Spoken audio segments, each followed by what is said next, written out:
Just hit the button. There's a fucking Ashtray, calm down. Calm down, Ashtray. Shut up. Yeah. Ashtray's stoned. Yeah, I know you're stoned. Somebody gave me a vape pen, and it was pretty good. It was raining in there, Chief. You already told us that. Yeah. I mean, yeah, he did. On this episode of the Red Hour Report, we talk about man killers. We smoke a lot of bit of pot, and we get interrupted by a lot of bit of pie. and Who's the high one now? And we get interrupted by a drunken high Ashtray. Speaking of Ashtray, him and Oracle, or is it Oracle and he? Yeah, never mind. These two fags have been kicking it, watching on coke, watching bears kill people. And I'm only mentioning this because I can't go be gay with these faggots. What? Wow, Yep. that's a lot of. Yeah, that's a lot of can. fucking anti. It is, gayness yeah. right there. Closeted a gay fantasy there. Yeah, right. Fuck you, Oracle. I just wish I was there to hear you It's all explain to your wife why you're banned from every He strip just club. wants to watch. He just wants to watch. You know? I want to get it on tape so we can make money Maybe off of it. just see what it's like to suck a dick. I mean, he's not gay. No. Right. No, maybe. Hey. And then there's Mystic. Mystic is the master of the Irish goodbye. He's only here because we pay him. That's the only reason he's in the room with us. And I'm Teddy. I didn't come up with anything for myself because how can you diss perfection? I mean, really, come the fuck on now. Yeah, don't come on perfection. You messed it up. Yeah. Anyway, you were supposed to be here after the master of Irish goodbye thing. Remember you said you're going to leave, Mystic? Yeah. Way to go. I did. All right, we're going to start this show off like every show with our pause for the cause. Weekly benefit event for the Dane County Humane Society. Yup. Oh, go find the vape pen that somebody gave you. Where'd you do the vape pen that Crack gave you? pipe. Shit, Ashtray. There we go. This week, we're sponsoring Wiggles the Wombat. Ashtray was not prepared. He was Wiggles the tipping floozy. Wombat. Yep, Wiggles the Wombat. He survived Australia. You know, for a relatively small Midwestern city, Madison has some exotic pets. Right. Just throwing What- this out there. Like are there- a are there- wombat. Well, Because of the Henry Vilas Zoo. It's one of the last free zoos in America. That doesn't explain why a wombat is at the fucking. Because Wow. somebody 'Cause they'll didn't take want him anything. anymore. Yeah, Free. somebody didn't Come want on, him dude. anymore. Jesus. The That's what I zoo's just fucking get rid of him. They take donations of all Shoot him in forms. the face. Was it Rocco a wombat? Rocco's Modern Life? Yeah, he was a wombat. No, he's a wallaby. He was a wallaby. Sorry. A wallaby, Yeah, that's right. what it a was. wallaby. Yeah, I never always f- forget never about the forget. wallaby. Wallabies, man. All right, this is going off the rails here. They're like The Just We're like a gonna show- shitty kangaroo, right? Yeah, they're like kangaroo Yeah, midgets. yeah, Our kangaroo audience midgets. is like, Yeah, what are we talking about? it's kangaroo midgets. I think they look at them like the same way we do. They're like, oh, little people. Oh wow. Anyway, so we're talking about animals that have a kill streak on humans. The first one we're gonna talk about is Kill Gustave. streak. That's great. I mean, yeah. I mean, they got a bunch of. Gustave is a Stop it. Gustave. He is a crocodile, a Nile crocodile. Yeah, Nile crocodile. They have the strongest. They actually have the strongest bite per square inch, anywhere between 3,500 to 500. I'm sorry, 3,500 to 5,000 psi. These crocodiles. He is a crocodile that is rumored to have killed about 300 people. What? Damn, dude. This Are you is serious? Yeah, this is in Burundi. Along the top, this river is fucking the Razuni River. Do they not Um, have spears at least or something? What? Okay, so this guy became famous. There's a French guy named Patrice, Patrice Fay. And Patrice, he gathered. Perfect pronunciation. Yeah, thank you. He gathered we call it things from museums. He paid people in Africa to do this for him. Shit, I'm high. Oh, as he fuck. was Indiana Jones, is what you're saying. Let me Ladies and stop. gentlemen, the high narrative now, is Teddy? somewhere. I am high. We just Anyway, did so the he's local basically Indiana Jones. He procured Yeah. shit for fucking for museums, right? museum. And he often hired guides and things. And in 1998, these guys told him the story about this crocodile that had been killing, by one of his colleagues that had been killed by this massive crocodile in Burundi. And so he decides to do some digging, and he figures a pattern out from 1987 to the present, to where the present back then, which is 1998, 1999, to where there'd be a 5-month period, like every 3 years for 5 months, there'd be a shit ton of crocodile deaths along this river. And all these people said it was the same fucking crocodile, this big giant fucking, like 11, 12 years, this motherfucker slaying, ripping motherfuckers. Right. So and then there's a national park that goes along the river, the Wazini National Park. And he found a ranger that said that they do have a giant crocodile, a large crocodile there, but he would go missing for a while, and they didn't really track him, so they didn't really know where he went. He go months, and he didn't really know where he went. Binged on human. Yeah, he's right. Came back, snuck back in. Most of the people he grabbed were kids, and they put it on the river. Right, the easy because one. they are easier to get. Low hanging fruit. Right, exactly. Lower. So Faye hears about this. He does his research and everything else, and he convinces a fucking some investors to send a documentary crew out to Burundi to fucking he wanted to capture this crocodile and set it out in the wild because he wanted to get away from people. So he starts doing TV interviews and shit. He really plays this up. Goes to Burundi. There actually is a civil war in Burundi at the time. So he only gets 2 months. The government can only guarantee his safety for 2 months. And they do shoot the documentary. He does not catch him. He does capture like footage of him and things like this. They say it was that crocodile because they say it was the same crocodile because people say he had a scar over his left shoulder and other scars that you could see, and also he had a lot of bullet scars. They say the legend was that there was no bullet that could pierce his hide. He was so tough. He's like 50 Cent out there, fucking trying to hunt crocodiles. Yeah, right. Like, got all these I've been shot 9 times, motherfucker. The rumors also say that he was about 100 years old, but after looking at pictures of him, scientists say he was probably between 50 and 60. And they say he wasn't 100 years old because he had all his teeth. I didn't know that crocodiles can grow their teeth back a bunch of fucking times. Really? Like crocodiles, like they can grow their teeth back a shit ton of times. Like I had no idea. So he didn't catch it. The documentary comes out in 2004. It came on PBS.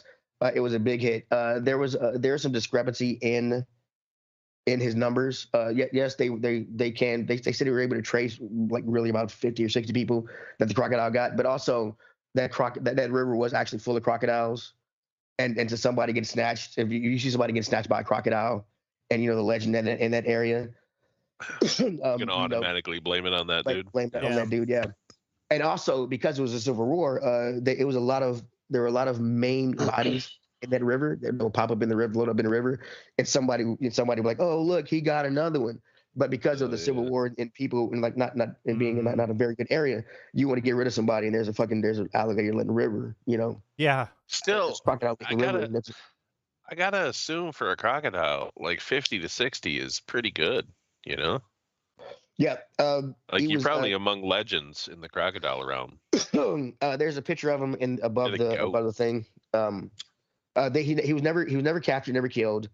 After the documentary came out in 2004, like sightings of him just started to drop off, and the last sighting they say was in 2009.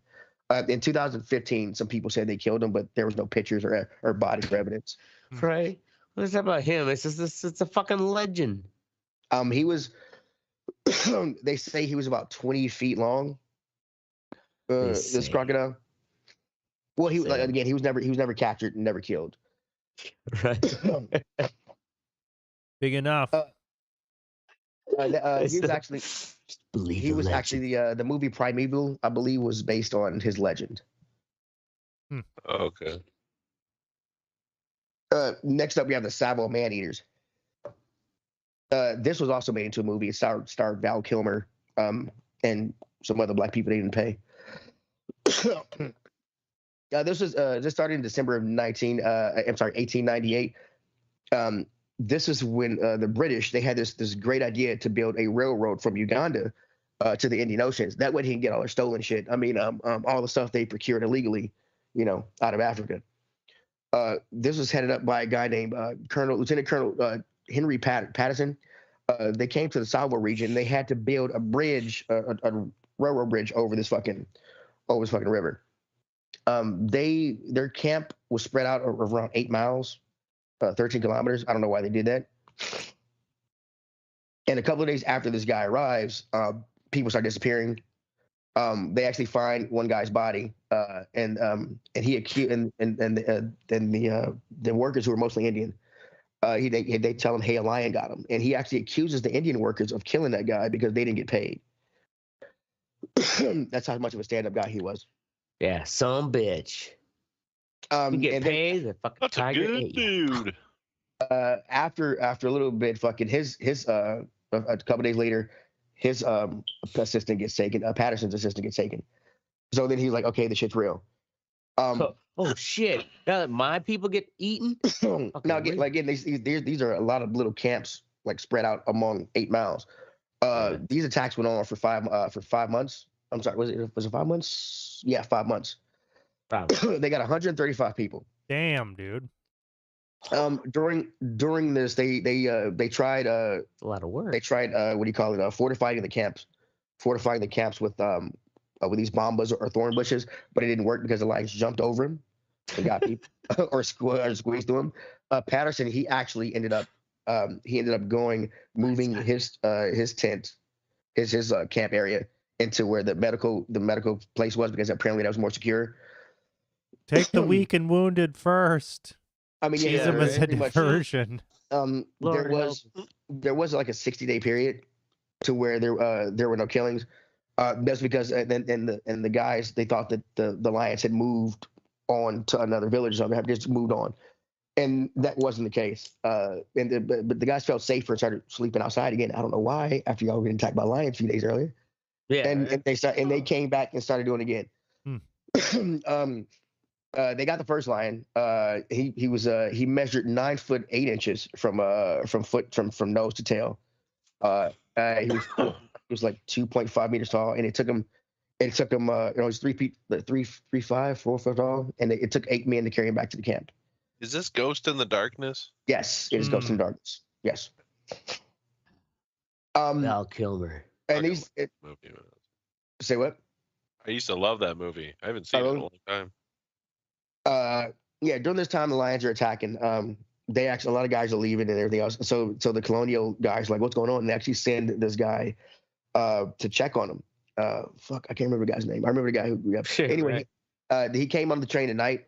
He ended up getting fucking attacked. And fucking, I think that was in the movie too, wasn't it, Mystic? On the train? He got attacked, yes. When he got off the train, he got attacked by these lions. They got the first lion. It took them 20 days. 20 days later, they got the second lion. But all in all, 135 men were killed in 5 months.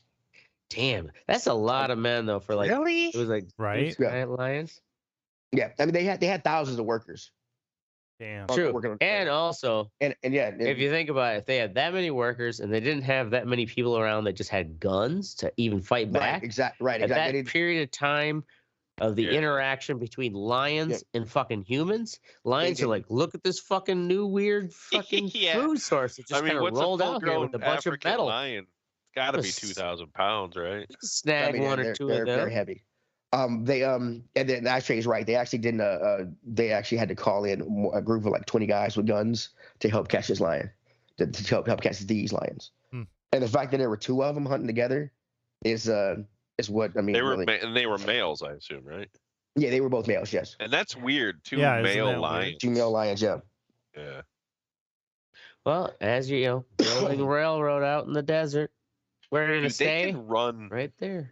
50 miles an hour. Wow. Yes. Damn. So they say insane. So they faster say than possible. Teddy. Yeah, a lot faster than Teddy. Not when I'm scared though.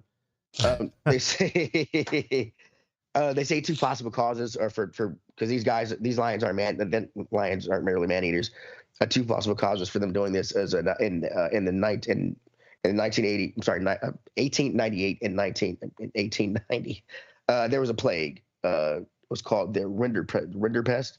It was a cattle plague, which devastated the lions' usual prey, forcing them to seek alternative food services. And also their teeth. When you look at their teeth, this is in the area in the time of the big game hunters. And some of these hunters who would shoot something, they really wouldn't chase it down.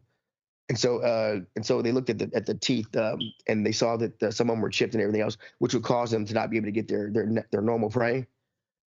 And of course, humans are easy to fucking kill. And also, back in that time, there was a East African slave trade that went to Zanzibar. They crossed the Savo River a lot, so they say they might have been accustomed to fucking finding dead humans there. Also, game of taste. Sounds like a good story. You can see these these lions are actually on display at the Museum of Natural History in Chicago, Illinois. He sold the pelts to these guys a little while ago. Oh yeah, I do remember walking by that exhibit. Yep, you can see the skulls there. Next up is the Chambawat tiger. Have you heard of this one? No, I don't think so. Chamba what? Chamba who? Chambawat tiger. This tiger killed 434 people. Damn. And before you say that, Jesus Murphy, that's a lot. I thought it was a lot too, until you learned that there was a study that showed between 1800 and 2009, there are 373,000 deaths related to tiger attacks. What? Which equate to a little less than 1,800 per year. Holy wow. Shit. Yeah. Dude, yeah, Stay tiger out of the jungle, mother. Oh my God. Dude, the reason why I came up with this story is because I was watching the Joe Rogan episode, and there was a clip he showed of this lady who got out of the car at a tiger sanctuary, whatever, and she got dragged away instantly. Like, ooh, I was like, I wonder how many. Talk about a mistake. Whoops. So, this tiger started in Nepal, where it managed to kill about 200 people, starting in around 1903. But they drove her out without killing her into the 1903. That was a good year to kill people without getting noticed. Yeah. Into the Kumaon region of India. I probably did not pronounce it correctly. After the tiger's arrival, she actually managed to kill another 234 people. What they say about this tiger is after she moved into India, what she did was stalk these roads between towns. And she usually only attacked in the daytime. And because these towns are so far apart, she had a territory of a few hundred square miles. Which tigers like this usually in this area usually didn't do. It was more characteristic of a Siberian tiger. After a while, people were scared to come out to do things. So the British colonists, they got this guy named Edward James Corbett to come out. He was a colonel in the British Army, and that's important because he was actually liked by the Indian people. He was raised in India. He was British, but he was born in India, raised in India. So he had a respect for the culture and everything else. And these people actually helped him catch his thing. He actually he started tracking it from village to village, but because, like I said, it was more of like a Siberian tiger. It had a few hundred square miles. This thing was moving. Goddamn Siberian tigers. It was moving like 30, 40 miles a day. And he was tracking it from village to village. Again, this tiger usually attacked women and small children. He actually ended up the first time he actually tracked it down with one buddy. I'm sorry, no. The first time he tracked it down, I got to read y'all this. This is pretty fucking funny. Can't wait. He decided to go after the lion for under two reasons. One, as long as two conditions were met. One, that they took away because they had a bounty on Tiger's head. He didn't want the bounty. He didn't want to be known for a sport hunter. He wanted to be known as like a good guy. It's honorable, yeah. And the second thing, stern but fair. Yeah. And the second condition was that they took the bounty off. I'm sorry. They called off. They called off. Jesus Christ! I am high, man. So can we pause right here? I want to show. Yeah. I want to say something. Let's recalibrate. On my Google Stories timeline thing I just opened on my phone, one of the headlines says, "See male lions and little cubs cross a treacherous crocodile-infested river." Jesus. Yeah. Google is on top the of this. serendipity. I'm just saying, dude. Like it hears me say lion and crocodile and finds the greatest article ever. Ever written. I love it. I love when you listen, Google. Anyway, keep going. So what are the one condition was that the bounty was taken off? What was the second? That all other hunters be called back and said that he would be the only hunter allowed to hunt this tiger. Okay. And that's because he was afraid of getting shot by some other retarded hunter. All right. So the first village, the first village he gets to, he finds out the tiger took a little girl, and so he starts tracking this thing, but he starts tracking it at night. And this is in his own words. He said he realized that he had done a dumb thing. He said, "When the night wind agitated all the branches and the shadows moved, I saw a dozen tigers advancing on me, and bitterly regretted the impulse that induced me to place myself at a man-eater's mercy." But because he didn't like the turkey, he didn't want to return to the village as a coward. He said he frightened to carry out my self-imposed task with chief tattering as much as from fear as from cold. I sat out the long night. He ended up making it back to the village. That? It sounded kind of dirty. What did that all mean? What you just read? He went hunting for the tiger at night. It was a bad idea, and he was so scared. He was fucking scared. He was like, I shouldn't have done this, and but he had to stay. He stayed away from the village all night because he didn't want to return. Like, I'm too scared to go at night. Yeah. They finally warrior would do that. Well, but he'd be coked up. He wouldn't be scared of shit. Whoa! I didn't used to take the ropes. He going from village to village. He did get a small army and enlisted the help of about 300 people. They finally got the tiger trapped in the underbrush, and he got these people to kind of push the tiger towards him. He shot and killed it. During the autopsy of the tiger, they had learned that it had been shot a few times in the face, which is in his canines and teeth on the left side, I believe, were messed up, which means it couldn't hunt his own prey, and so that's why it started stalking people along the fucking the roads. Huh. Tigers can grow because it was easy. Adapt and survive. Yeah. This tiger weighed about 350 pounds. It was on the small end of tigers. They can grow to be small end. Yeah. I mean, but when you're going against when you're going against people, it's fucking right. Yeah. It's not like you can. The last one is orcas. I'm pretty sure you all heard about this guy. There have been 4 humans killed by orcas. One orca has been only 4. Only 4 in captivity. We talked about Tillicum. Wasn't like 3 of them from Tillicum? Yeah, 3 of them was Tillicum. That's what we were talking about. Yeah. Got 3 for 1. Yeah. Well, the first one way ahead. He is fucking way ahead. Ain't nobody ever breaking that record. What I did not know were the 3 Tillicum killed. It was two fucking trainers. And one fucking drunk retard. His name was Daniel Patrick Dukes. June 6, 1999, in Seaward, Orlando, Florida, he decided to stay after hours. And after the park closed, he decided to sneak into Tillicum's pool and go for a swim with a well. The next day, he was found with bites. They say he was fucked up. He was naked and he was riding around on the back of the tent, and the whale was like riding around with him on the back of his tail. While he was dead. Yeah. They say SeaWorld said that they have no footage or idea of how any of this could happen. No footage because they just. But that's got to be bullshit because one, they fucking there are cameras all over that fucking park. And what year was that? It was 1999. Yeah, 99. That's when it was back selling like tapes. Yeah, and also that they have like night training and shit to watch these animals at night.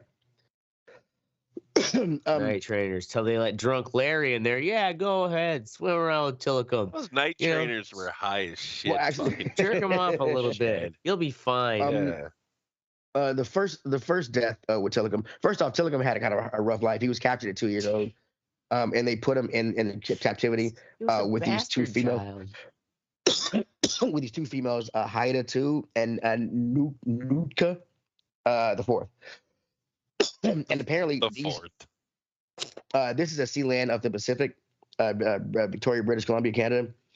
And apparently these two bitches fucked him up royally. Really? Yeah. I forget. Yeah. They were like lesbians or two what? chicks, dude. Yeah, right. Well, Two older bitch ass sisters. It was because they were from they put him in there. He was from a different pod. So when you're forced into captivity, when the whales became their own little pod, and then they just threw him in there. When you got to live with your second cousins because your mom just did too much of the old meth.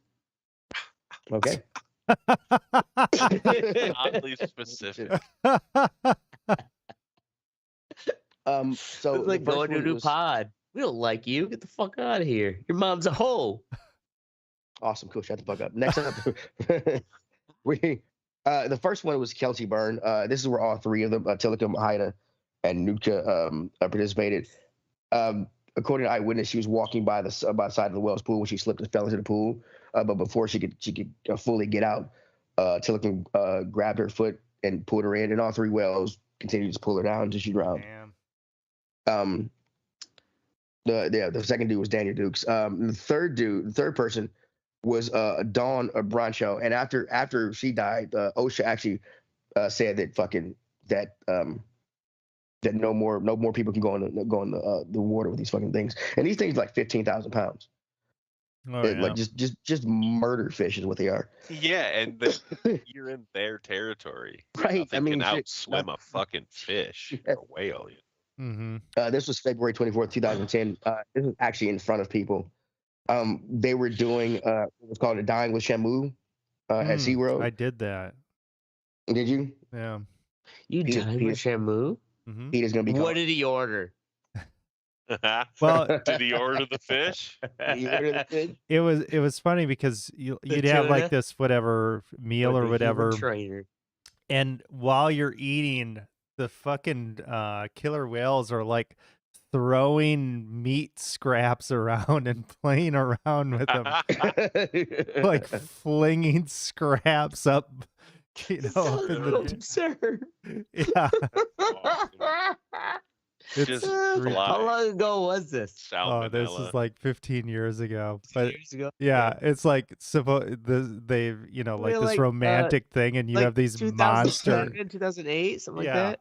These monster animals just fucking throwing their fucking carcasses around. We couldn't put this on YouTube. These things happened back then. So this one there's some attention to why this happened. Some people say the whale was kind of mad at her. She gave him a command to go like around the pool, whatever. And halfway through, she signaled for him to come back and receive his reward. But either he didn't hear or he just ignored it. People say either he didn't hear or ignored it.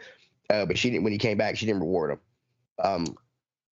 And then the show goes on. Everything else, she does everything else right. And then there's a point where she's supposed to lay down in front of him. It's called a relationship session and everything else.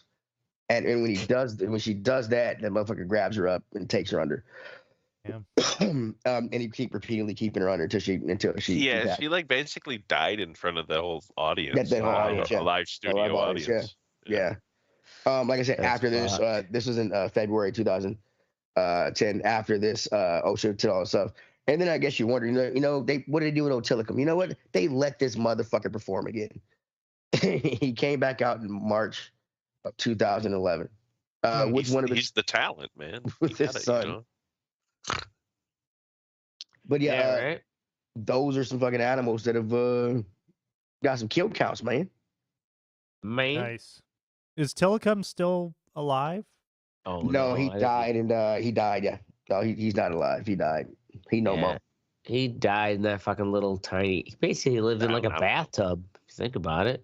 I mean, shit like that is depressing. Like animals that are meant to. I mean, those things documentary travel hundreds of miles a day. Blackfish. That documentary. That was one of those. I mean, those really cringe. It's like, oof. I watched part of it for the thing. They were saying that those tanks were like 2.5 times their body length, and these are and these are animals that swim fucking 25 to 50 miles in a day. Yeah. Mm. And these are I'm sorry, 50 to 75 miles a day, and they're stuck in this tiny little fucking tank.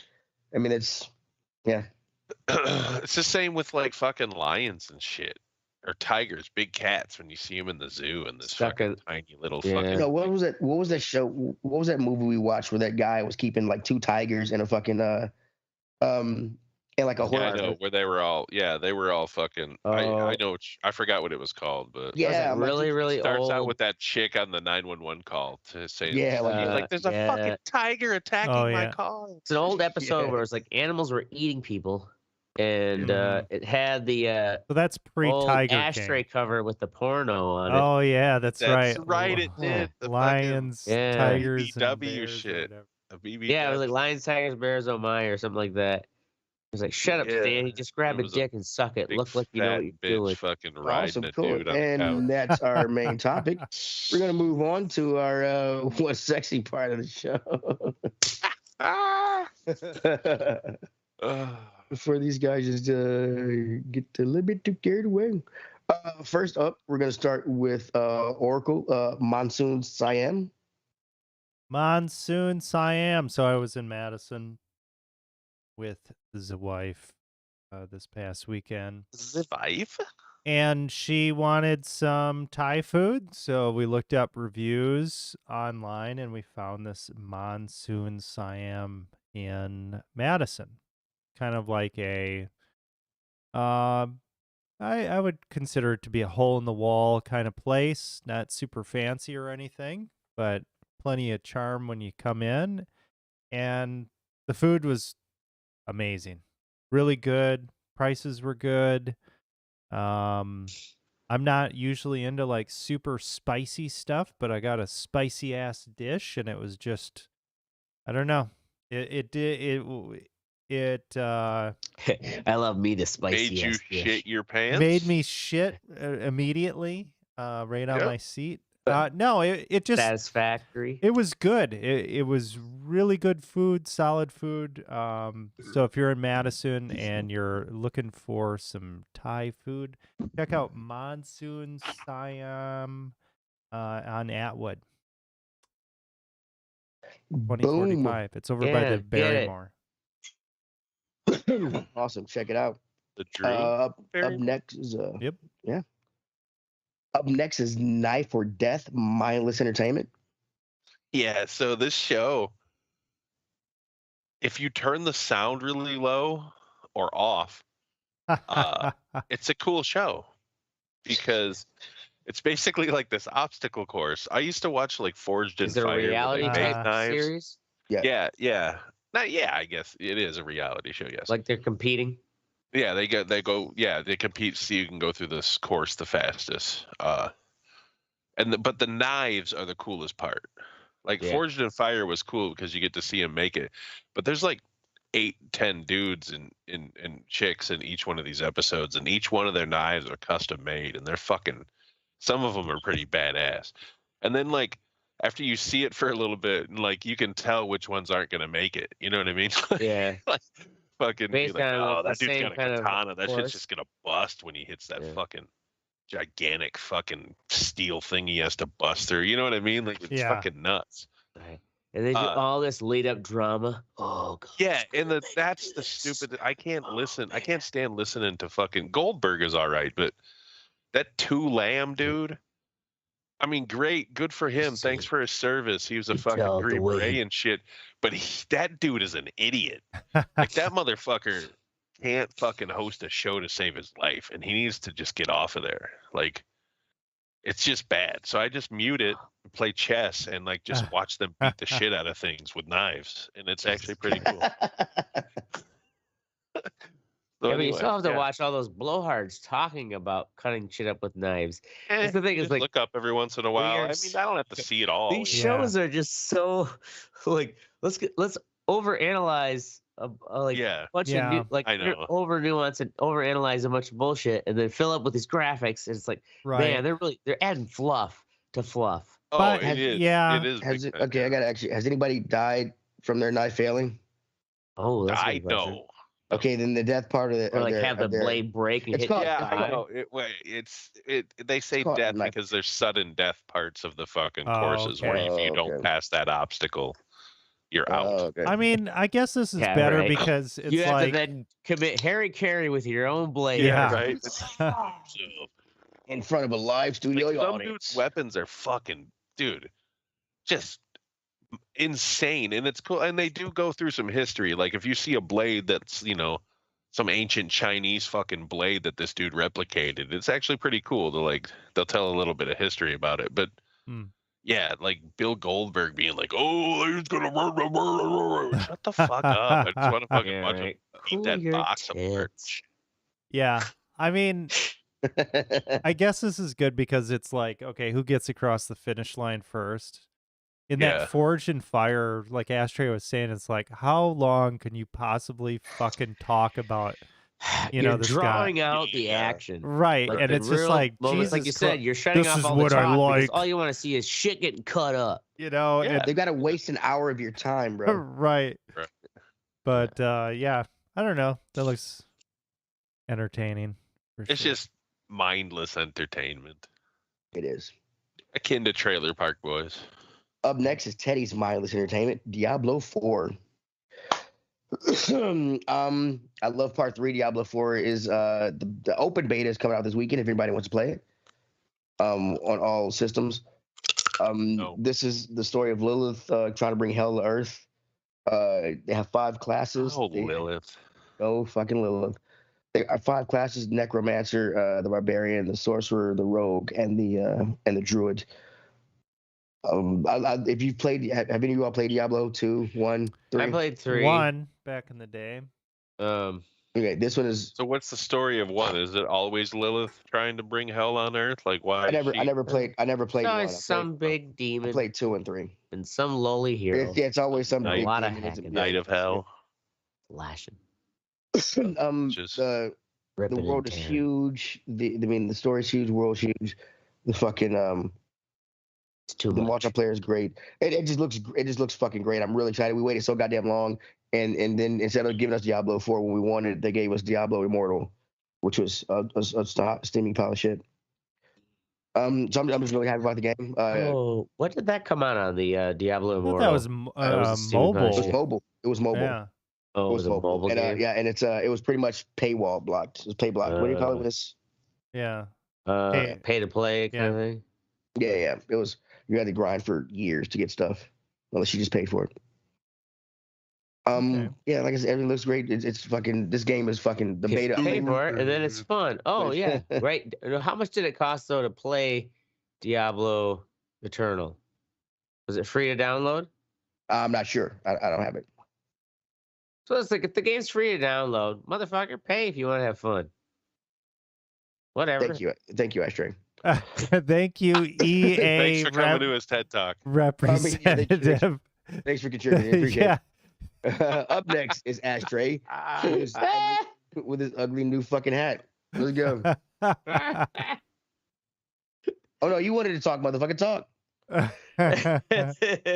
So yeah.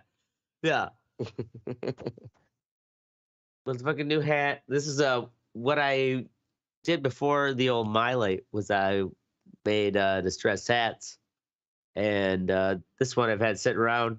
Finally, like, you know what? I'm gonna sit down. I'm gonna fucking crank on this for a while. So still work in progress, but what I did last night. Little Milwaukee, the old fucking lightning bolt, some rivets, grommets. And then at Home Depot, everybody's going to be like, wanting to fucking buy that off my head. Yeah, right. Some guy in an Affliction shirt. Like, you're just going to have, like, 10 dudes in Affliction shirts, like, running exactly. up. Like, dude, I will suck your dick for that fucking hat. Yeah. Wow. I will impregnate my wife so you can have children because you can't have children. Because your hat is so awesome. Shit just got real, and that was oddly specific to Ashtray. Yep. Exactly. You need to talk to somebody. Up next is our you should adopt a little Asian baby. Please don't. Up next is our Fuck What You Think part of the show, where we tell you to go fuck yourself. Oracles is up first with Crosstown Post Office Transit. Yeah.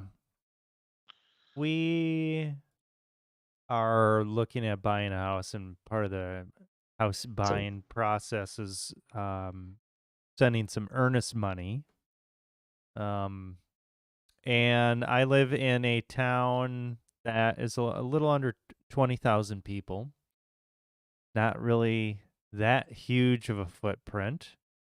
And they're like, okay, well, you can drop off the check, or you can just pop it in the mail. Not a big deal. Well, fuck it. We'll just pop it in the mail. It's just got to go down the From street. there to there. Right. Little ways, not that far. And, a week later, we're getting messages and they're like, we haven't received this money yet. Like, what's going on? And we're like, well, what the fuck? I mean, the check's in the mail. That always sounds terrible. But it's true. Right. And it showed up. I think it made it, let's see here. I think it made it within 8 or 9 days across Jesus town. Christ. Across town? Yes. Jesus. What the that shit fuck? dropped somewhere and somebody fucking was like, oh shit, whoops. Yeah.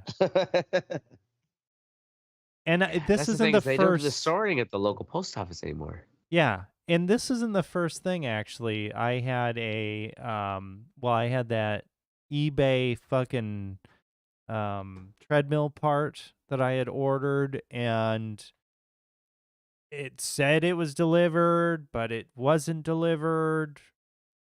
Don't know what the fuck happened to that.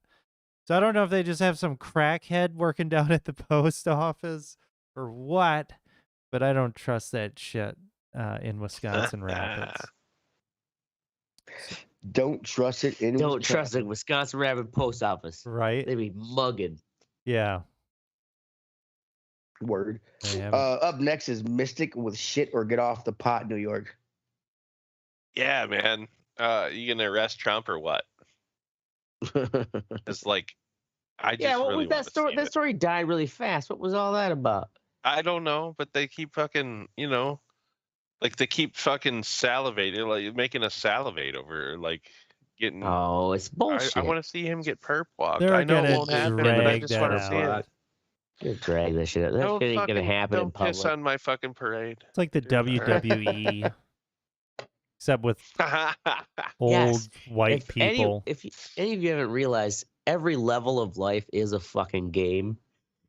Like, wake up. There you go. Dude, you're on one tonight, aren't you? Oh yeah. Whatever that was in that vape pen, man. I almost feel like, man, was there some fucking acid in there? Like, okay, well, next up is Ashtray, so we can talk again. Don't tell me you want a sister-in-law. Oh God. Jesus Christ, where is this going? Oh, this is my stepsister's birthday party here in town. None of them listen. They don't have internet. That's a lie. Nonetheless. Doing karaoke downtown on a Friday night, and this chick who belting out some great tunes. Me and my stepbrother compliment her, and she's like, "Oh yeah, I'm in town here looking for apartments." Basically, she's being paid by Epic, who's already said, "Yeah, we're gonna hire you. We're gonna pay you to come out here, look for a place." She's from Buffalo, New York, and then come summer, you're gonna fucking come in here and have a job. This is the way Epic works. It's like Apple, or Google. And anyways, she's like, "Yeah, I got this ticket to go." She's like, "I'm just here by myself. Got the ticket to go dancing at the Liquid Lounge for a DJ next door." And so I'm there with my, stepsister, stepbrother, stepmother, and their significant others. And I was like, "Yeah, well, like, I'm here for my stepsister's birthday. We're going to hang out for a couple more songs, blah, blah." Right away, they're already talking. They're like, go with her. Like, she's getting paid by Epic to, it's like, and I am the one with the failed marriage, right? They all have kids. They also have wives. They don't necessarily always like their significant others. Nonetheless, they're on that path. And my stepbrother says, I want a new sister-in-law. I'm like, Jesus fucking Christ, Lyden, shut up.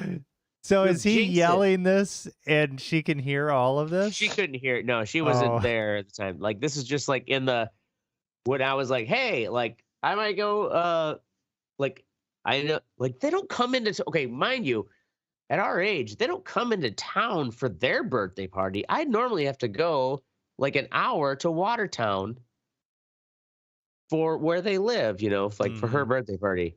And it was like strangely convenient that they decided they're going to pick a karaoke bar in the downtown, like, college area. All right, sure. Nonetheless, my stepbrother's says that, and I'm like, you dumb shit, like, you'll jinx it.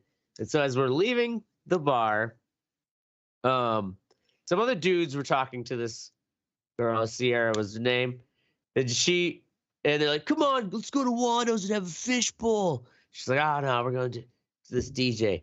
And so we belt away. She's like, Jesus fucking Christ. It's like, I only like girls anyways. These motherfuckers just don't get it. And it's like, goddamn fucking lied. Fucking jinxed it, you dumb shit. These ashtrays. Well, I mean, she was always a lesbian. Of course she was always a lesbian. I had a fun time dancing. But it was like, my family has this still idea that, like, I'm not fulfilled because... Does your family not know you're a hoe? My brother does. They don't want to believe it. Oh, okay. I parade around all my hoe-ness to my family. They would just, then think I'm a hoe. Send them pictures and they can put them up on the fridge. You tweaking your nipples on the dance floor. Send those, like, little mini fucking Polaroid instants, like, strip them out. Talking on the phone, your mother. Who you cucking this week, baby? All right, next up was me. With blinkers are free. Fucking use them. I don't understand why people around here do not use blinkers. They're free. It's not hard. Little tick, tick, tick. I use mine so fucking much. I'll leave them on. I'll get over the far left lane on the interstate and it'll still be on for miles. Oh shit, my blinkers are on. I mean, just use your goddamn blinkers. I don't understand why it's so fucking hard to. Oh yeah. I got honked at today because I was leaving the gas station going over my house, and there's a turning lane here, but that isn't before you get to the light. So you have to do an illegal move. Pretty much hit your blinker when you get across or whatever, or move over in the middle of the intersection, which most people do. But the truck that was oncoming, I had plenty of space, but also he was in the lane. I didn't even turn in the lane, and he didn't have his blinker on. So I got honked at and shit. I'm like, bro, you didn't have your goddamn blinker on. I didn't know. I don't know your dumb ass is going. Right. But the blinker will fucking tell me. Like shit.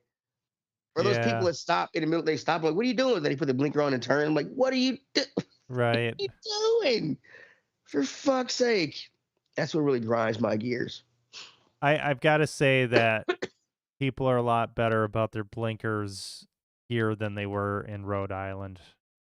Oh, really? You had to drive, if you went on the interstate in Rhode Island, I mean, you had to be so fucking aggressive. No blinker, just flipping people like off, throwing piss bottles out the window. You just had to be a complete fucking dick.